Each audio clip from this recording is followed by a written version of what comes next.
Oh my G! Mga ka-Edbray, hold on! Bago tayo magsimula, may tanong muna ako sa inyong lahat. Kung isang babae ay marunong kumanta, beauty queen material, maraming awards sa pageant, at matalino pa sa school, ano pa ba ang kulang? Naku, oy! Parang complete package na yata si Bridget! Yehey! At dahil dyan, napapatanong tuloy tayo, Papa Eds, baka naman nakita mo na ang hinahanap mong the one? Relax lang po tayo mga ka-Edbray po ha. Good vibes lang tayo dito. Tandem pa lang naman sina Papa Eds at Brigitte. At ang goal natin ay enjoy lang sa serye, kilig, saya at good vibes.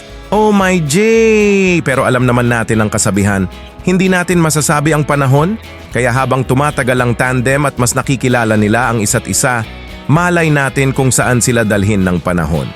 Pero for now, go with the flow lang tayo. Basta masaya tayo mga ka-Edbray at may Edbray tandem tayong nagbibigay ng stress reliever. Everybody is happy! Oh my G! Pero mga ka-Edbray, ngayon tingnan naman natin kung bakit ko nasabing parang nasa kanya na talaga ang maraming qualities na hinahanap natin. Unahin natin ang pagkanta. Sa vlog ni Kuya Rab, napakinggan natin na kumanta si Bridget. Saan naman kaya awitin para sa'yo? Mga singer pala itong batch 3. Si Krista pa, di ba? Pero ang gawing sukat, ang titik sa tono. Sampu man natin. Sige! Kaya naglagay ko gusto. Ay, ala. Basta isipin din mo, damdamin ko sa iyo. At honestly guys, maganda naman talaga ang boses niya. Hindi naman natin sinasabing professional singer agad siya ha. Pero may magandang natural voice talaga si Bridget. At kung mahilig talaga siyang kumanta at patuloy pa siyang mag-practice, malaki pa ang pwedeng i-improve ng singing voice niya. Malay natin, bukas makalawa, pageant queen na, singer pa. Yehey! Naku Bray, may singing contest na bang paparating? Yahoo!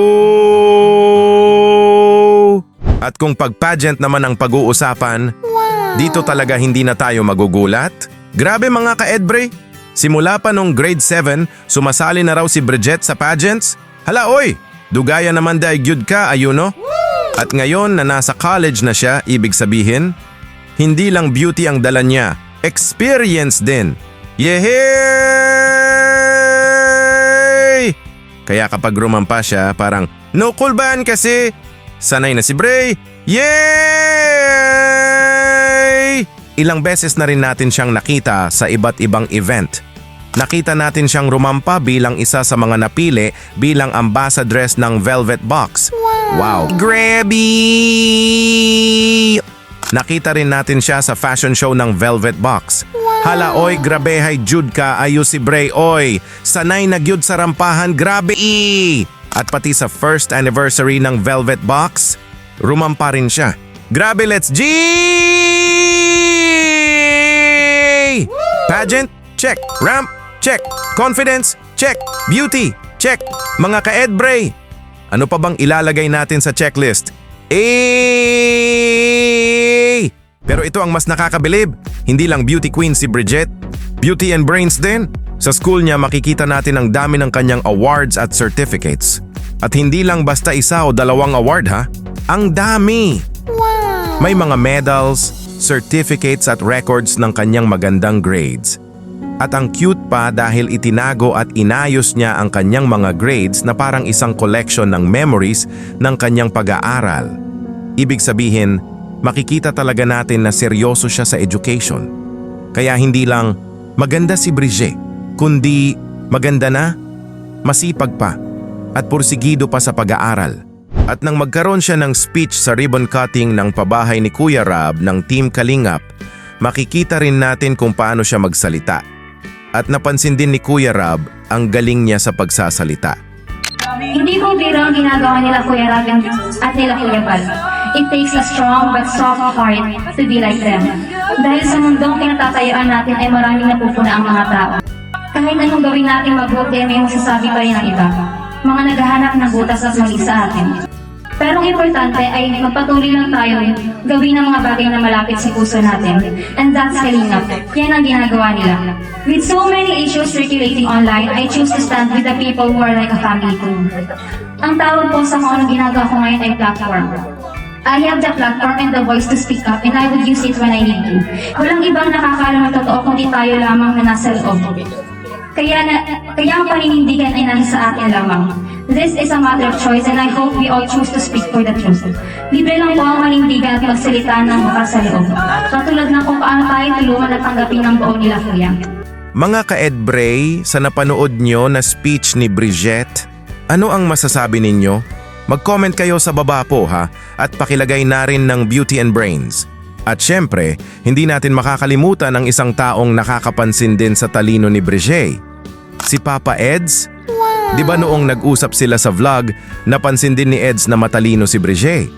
At totoo naman, minsan hindi mo kailangang sabihan ang isang tao na matalino siya. Makikita mo sa paraan ng pagsagot niya, pakikipag-usap at pag-handle ng mga tanong. At doon natin mas makikilala si Bridget. Kasi ngayon pa lang, parang nababawasan na yung mga tao sa buhay mo, kuya, na deserve talaga nakasama sa taas. Gets niyo ba yun? Gets niyo ba yun? Ano sinasabi ah? Hindi naman, limig na nga ako. Ang dami mo naman ano? Masyadong hirap mana sa ano? Taong matalino. Mahirap. Kaya mga ka-Edbray, beauty, meron. Brains, meron. Pageant experience, meron. Singing voice, meron. Good attitude at pagiging pursigido, for sure meron din. Kaya napapatanong tuloy tayo, Eds, baka naman. Naku, good vibes lang po, eh. Huwag po tayong magmadali, mga ka-Edbray, cause tandem pa lang sila. Wala tayong dapat i-pressure. Kung hanggang tandem lang, suportahan natin. Kung mas tumagal at mas maging close sila, enjoy lang tayo. At kung balang araw, magkaroon man ng mas malalim na feelings, sila na po ang makakapagsabi niyan. Hindi natin kailangang pangunahan ang kwento. Ang mahalaga, habang ginagawa nila ang serye, masaya sila, masaya tayo, at may good vibes tayong napapanood. Kaya go with the flow lang, Edbray body is happy! Mga ka-Edbray, bago tayo magtapos, gusto kong malaman ang opinion ninyo sa lahat ng nakita natin kay Bridget, pagkanta, pageant, academics, at personality. Ano ang pinaka nagustuhan ninyo? Singing, pageant, academics, personality? Just comment nyo ang sagot ninyo po ha. At kung nag-enjoy kayo sa reaction natin, paki-like ang video po, i-share nyo sa kapwa Edbray supporters, at kung bago pa lang kayo dito, subscribe na rin kayo at i-on ang notification bell para hindi kayo mahuli sa susunod na update. At mga ka-Edbray, sa totoo lang, ang nakakatuwa sa journey na ito ay hindi lang dahil may bagong tandem tayong napapanood.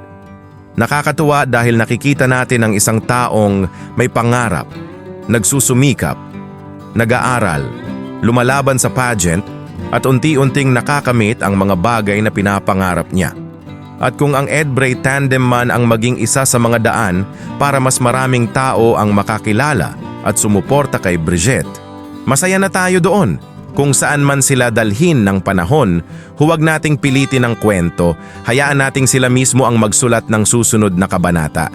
At kung ang kabanatang iyon ay puro good vibes, tawanan, friendship, at konting kilig, naku po, everybody is happy! Kaya mga ka-Edbray, sabay-sabay nating sabihin, Eds plus Bray, go with the flow! At hanggang saan man umabot ang kanilang tandem, nandito lang tayo para sumuporta, manood, tumawa, at makikilig to the bones. Dahil minsan, ang pinakamagandang kwento ay hindi yung minamadali, kundi yung unti-unting nabubuo habang lumilipas ang panahon. See you sa next Edbray reaction. Mga ka-Edbray, keep supporting, keep smiling, keep spreading good vibes. At syempre, Edbray body is happy! Yehey!